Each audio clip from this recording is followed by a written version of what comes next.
मैं स्वागत करता हूँ। हमारे बीच में पूर्व में रहे विधानसभा के अध्यक्ष एवं वर्तमान में सुलह के विधायक श्री विपिन सिंह परमार जी, हमारे बीच में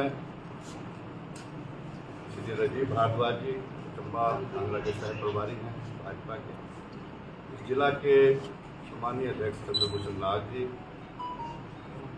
मेरे साथ प्रदेश में सचिव विशाल चौहान जी, इस धर्मशाला के पूर्व विधायक श्री विशाल भैया जी, वीरेंद्र चौधरी जी प्रदेश के सचिव, और रमेश बराड़ जी जो कांगड़ा चेयरमैन हैं, और विष्णु जी। मैं आदरणीय परमार जी से निवेदन करूंगा कि वो G20 कल से शुरू हो रहा है धर्मशाला में, हमारे मेहमान आ रहे हैं विदेशों से। 19-20 तारीख को ये सम्मेलन है धर्मशाला में। मैं परमार जी से आग्रह करता हूँ प्रेस को। धन्यवाद श्री राकेश जी। राकेश जी ने सभी पार्टी के पदाधिकारियों का परिचय करवाया है और पत्रकार मित्रों, प्रिंट मीडिया, इलेक्ट्रॉनिक मीडिया के साथी, आपका मैं अभिवादन और स्वागत करता हूँ। जैसा कि यहाँ विषय रखा गया है कि हिंदुस्तान को, भारत को G20 ऐसा करके दुनिया के 20 शक्तिशाली देशों का जो मंच है उसका सम्मेलन करने का सौभाग्य या उसको होस्ट करने का मौका मिला है। कुछ दिन पहले भी आपसे प्रेस वार्ता के माध्यम से बातचीत हुई थी और आज और अब ये दिन बिल्कुल नजदीक है। यानी जो G20 हिमाचल प्रदेश में प्रतिनिधि हिस्सा लेने वाले हैं, वो कल यहाँ धर्मशाला पहुँचेंगे और 19 और 20 तारीख को, यानी 19 और 20 अप्रैल को वो यहाँ पर डेलिब्रेशन, यहाँ पर उनके एक्सपोजर टूर ऐसा करके जो हमारा विदेश मंत्रालय है और प्रदेश सरकार और जिला प्रशासन के माध्यम से यहाँ पर सारी कार्रवाई होने वाली है। मैं कुछ एक बातों की तरफ जिक्र करना चाहता हूँ। पहले तो मैं ये बताना चाहता हूँ कि ये G20 ऐसा लगभग पूरे देशों की उत्पाद, सकल घरेलू उत्पाद को परखा जाए तो 85% ये देश उत्पाद करते हैं। और अगर इन देशों के निर्यात की बात की जाए तो ये 75% कवर करते हैं। और पूरी अगर जमीन का जिक्र किया जाए तो पूरी दुनिया का 60% जो भूखंड है, जमीन है, उसको रिप्रेजेंट करते हैं।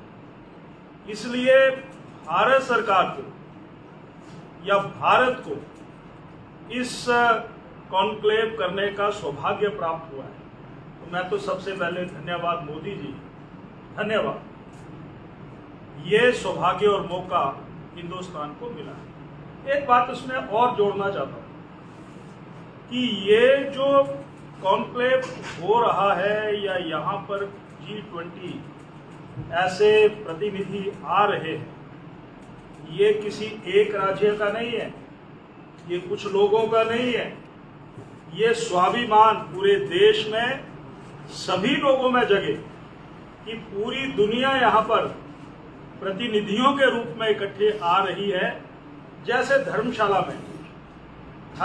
में ऐसे प्रतिनिधियों का स्वागत होगा, अभिनंदन होगा। यहाँ पर अलग अलग स्थानों पर होर्डिंग्स लगाए गए हैं, यहाँ के व्यंजन उनको परोसे जाएंगे। यहाँ के उस सम्मेलन में जब डेलीगेट इकट्ठे होंगे तो डेलिब्रेशन होंगी। यहाँ पर वो एक्सपोजर टूर होगा, यहाँ की चाय है, यहाँ का पालपुर का चाय बागान है, इत्यादि इत्यादि स्थानों पर वो जाएंगे। CSIR है, यानी हिंदुस्तान आज कहाँ पर खड़ा हुआ है ये प्रत्यक्ष उनको अपनी नज़रों से वो देख सकें। ऐसी डेलिब्रेशन साइंस टेक्नोलॉजी यानी विज्ञान और प्रौद्योगिकी ऐसे विषय को लेकर के यहाँ पर डिलीवर की जाएंगी, ये मैं बताना चाहता हूँ। एक बात मैं और कहना चाहता हूँ कि हमारा जो एक कंसेप्ट है वो वासुदेव कुटुंबकम का है। हम सनातनी और सनातन विचार के, वैसे तो देश और दुनिया में कई विचार हैं, पर हमारा विचार यही कहता है और ये विचार फलीभूत भी हो रहा है कि एक देश की समस्या किसी एक देश की नहीं हो सकती। अगर कोरोना ने पूरी दुनिया को जकड़ा, एक समय पर एक बीमारी, नहीं तो एक समय पर जो बीमारियां आती थी वो दुनिया के किसी एक प्रांत में आती थी, तो यानी इस प्रकार की चुनौतियों को निपटने का जो एक मंच दिया है G20 ने। अब हम पिछले दिनों हम देख रहे थे कि जो बारिश और बरसात और बर्फ दिसंबर में होना चाहिए था, वो मार्च में जो हमने अपने सारे कपड़े, गर्म कपड़े अंदर अलमारियों में रख दिए थे, दोबारा निकालने पड़े। जलवायु परिवर्तन, आतंकवाद, वो आतंकवाद भी अगर किसी एक देश को प्रभावित करता है तो ये नहीं है कि जहां पर आतंकवादी घटनाएं घटती हैं वहीं पर उसका असर पड़ता है। यानी जलवायु परिवर्तन की बात है, महामारियों की बात है, देश की चुनौतियों की बात है, पूरे दुनिया की चुनौतियों की बात है, तो हम एक परिवार के रूप में, और परिवार का जो कंसेप्ट है वन अर्थ, ये G20 क्या कहता है कि पूरी दुनिया एक अर्थ के रूप में हम इसको समझते हैं। वन फैमिली वन फ्यूचर, ये मोटो जो है वो G20 का है। इसलिए आम जनसाधारण को, और भारतीय जनता पार्टी ने भी इस काम को, जैसे मैं इधर देख रहा था, मैंने जिला अध्यक्ष और अपने पदाधिकारियों से बात की कि आम जन तक ये बात कैसे पहुंचे, तो आम जन तक G20 की बात कैसे पहुंचे। तो यहाँ पर अलग अलग विधानसभा क्षेत्रों में सफाई अभियान शुरू किया गया। लोगों ने ये पूछा कि ये क्या कारण है, तो ये भी बात कही गई कि स्वच्छता हमारे जीवन के लिए बहुत जरूरी है, परंतु स्वच्छता G20 के साथ भी जुड़ी है। लोगों तक आवाज पहुंचाने की कोशिश हुई। अलग अलग स्थानों पर, स्कूल्स में, वहां पर इस G20 के ऊपर भाषण हुए, भाषण प्रतियोगिताएं हुई, पेंटिंग्स हुई, यानी बच्चों तक भी ये बात जाए, यानी बच्चों तक भी ये बात जाए। हमारे नेताओं ने, हमारे प्रतिनिधियों ने अलग अलग स्थानों पर प्रेस कॉन्फ्रेंसेस भी की। तो कुल मिलाकर के आम जन का ये विषय बने, ये कुछ लोगों का नहीं कि वही सरकार का काम है, नहीं, सरकार और जनता के बीच में एक मजबूत संवाद और कड़ी के माध्यम से जो प्रधानमंत्री जी ने इस देश के लोगों से अपेक्षा की है कि पहली बार ये G20 करने का मौका मिला है, इसलिए भारतीय जनता पार्टी ने इसको ऑन करने के बाद अलग अलग कार्यक्रम किए हैं और इन कार्यक्रमों के माध्यम से आवाज़ जनता तक पहुंचाई है। और जो हमारा विदेश मंत्रालय है उसके माध्यम से भी इसको कोऑर्डिनेट किया जा रहा है, भारत सरकार इसको कोऑर्डिनेट कर रही है। तो आज यहाँ पर इस प्रेस वार्ता के माध्यम से मैं ये कहना चाहता हूँ कि हम हमारी जो उत्कृष्टता है, हम कहाँ पर हैं, हमारी सभ्यता क्या है, हमारी संस्कृति क्या है, हमारी विरासत क्या है। आप तो हमारे माध्यम हो सकते हैं कि आपके माध्यम से ये बातें सुदूर पहुंच जाती हैं, पर ऐसे प्रतिनिधि यहाँ पर आकर के यहाँ पर उन सारी बातों को देखेंगे। और अतिथि देवो भव, यह हमारी जो संस्कृति है कि मेहमान को भगवान के रूप में देखा जाता है, पूजा जाता है, इसलिए जब वो यहाँ पर आएंगे तो यहाँ उनके अभिवादन में, उनके अभिनंदन में जो यहाँ के लोकल डिसीज हैं, यहाँ ये ईयर जो है वो मिलेट्स के रूप में मनाया जा रहा है, ईयर ऑफ मिलेट्स, और इस बात को विशेष रूप से आग्रह किया गया है। बाजरा और बाजरा से संबंधित जिस प्रकार के व्यंजन होंगे जो शरीर के लिए बहुत जरूरी है, जिसके ऊपर शोध चल रहा है, ये जो कई प्रकार के खाद्यान्न हैं, कई प्रकार की एजेंसियां हिंदुस्तान में अच्छे पकवान पैदा कर रही हैं, हम उनका विरोध नहीं करते, पर जो हमारी पुरानी फसलें हैं जिससे हम विमुख हो गए, इसमें भी जोड़ने की कोशिश हो रही है।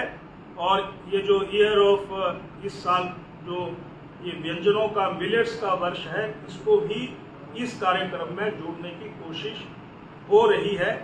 और प्रधानमंत्री जी कह रहे हैं कि देखिए अब इस पाश्चात्य संस्कृति में बहुत सी बातों को हम भूल रहे हैं, टेलीविजन के ऊपर, सोशल मीडिया के ऊपर, वहां तक बनने के लिए और पहुंचने के लिए हम भी छोटे रास्तों का प्रयोग कर रहे हैं, पर शायद छोटे रास्ते जिंदगी में बड़ा बनने के लिए अच्छे नहीं होते, वो रास्ते कहीं ना कहीं अवरुद्ध कर देते।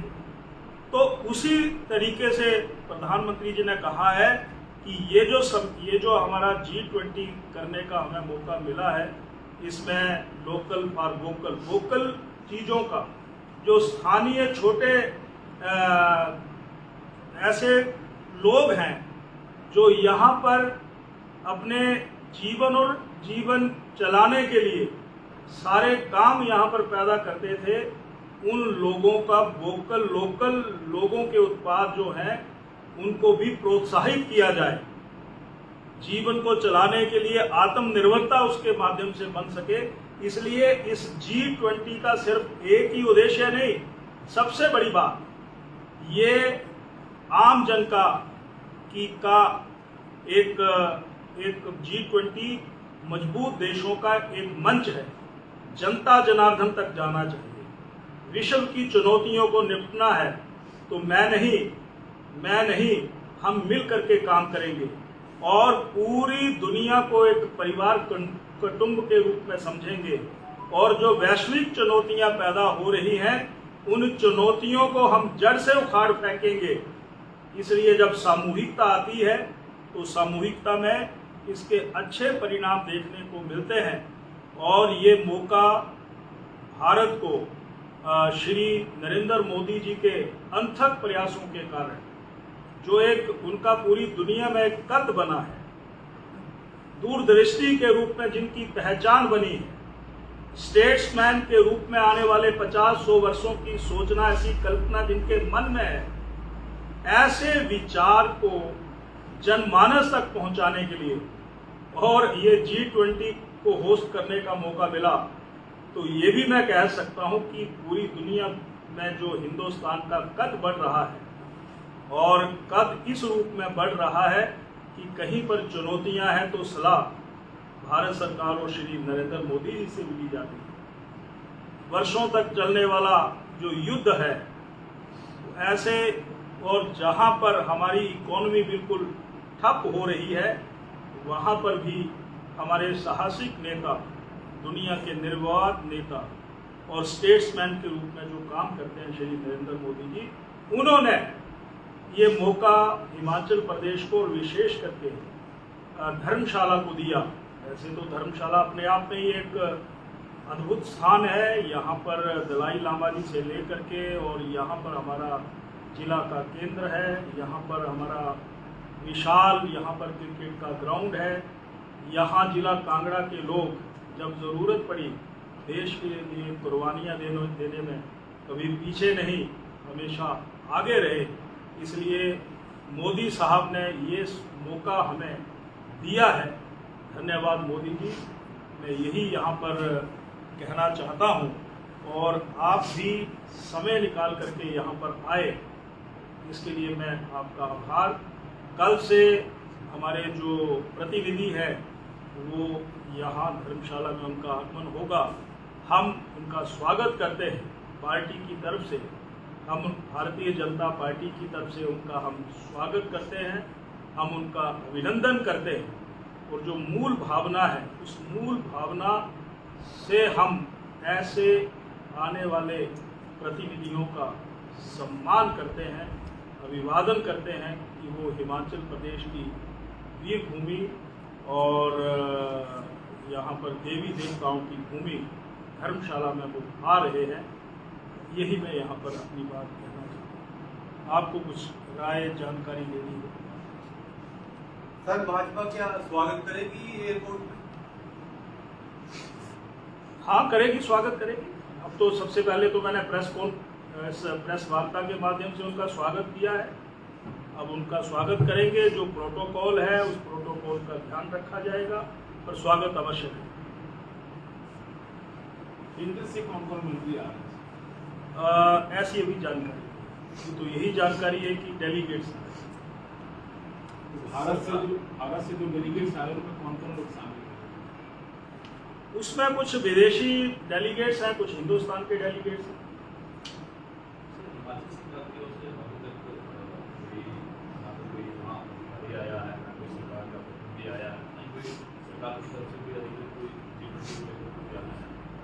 वैसे तो होना चाहिए था कि सरकार की तरफ से किसी न किसी को, सरकार की ओर से किसी मंत्री को अधिकृत किया जाता, वो यहाँ पर आते और सारी चीज़ों को परखते देखते, क्योंकि ये G20 का जो कार्यक्रम है ये पूरे समाज का है। इतना ही कहना चाहता हूँ, परंतु उसके बावजूद भी भारत सरकार इसको स्वयं देख रही है। हमारी ये भी कोशिश रहेगी कि कहीं पर कोई कमी रह जाए तो स्थानीय प्रशासन से बात करके उसको दूर करें। सर, अभी आपने लोकल फॉर वोटर की बात की, चाहे आपकी सरकार की तब आपने इन्वेस्टर मीट किया हो या और किसी और की सरकार है, चलो चाहे अभी आपका G20 हो रहा है, आप परोसेंगे हिमाचली व्यंजन, आप दिखाएंगे हिमाचल की संस्कृति सभ्यता, लेकिन हिमाचली को क्यों भूल जाते हैं? रोड जो चमक रही है उसको चमकाने के लिए पंजाब से ठेकेदार आ रहे हैं, रोड पे जो होर्डिंग लगाई जा रही है वो चंडीगढ़ से मंगाई जा रही है। मुझे आपसे स्पष्ट तौर से जानना है कि सरकार चाहे किसी की भी हो, हिमाचलियों के साथ ऐसा विरोधाभास क्यों? केंद्र सरकार और प्रदेश की सरकार को हिमाचलियों के सामर्थ्य पे डाउट है कि उतने अच्छे व्यवसायी यहाँ नहीं है कि होर्डिंग लगा सकेंगे या रोड चमका सकेंगे? भाजपा के समय तो ऐसा नहीं हुआ है, इन्वेस्टर मीट के समय भी और अभी अगर इन 3-4 महीनों में हुआ है तो ऐसा नहीं होना चाहिए। अभी G20 की बात कर रहा हूँ सर, जो चल रहा है। नहीं, वो 3-4 महीनों में इस सरकार ने क्या किया है?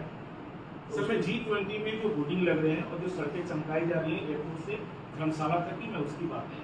ऐसा है कि वैसे विषय का विषयांतर हो जाएगा, पर मैं इतना कहना चाहता हूँ कि सरकारी काम L1 जिसको आता है उसी को काम दिया जाता है, टेंडर दिया जाता है। इसलिए हम उस जब ग्लोबल टेंडर फ्लोट होते हैं तो उसमें कोई भी पार्टिसिपेट कर सकता है। L1 उसका नियम है, सबसे लो जो रेट्स होंगे उसको वो काम मिल जाएगा। और हम तो वासुदेव कुटुंबकम की बात करते हैं।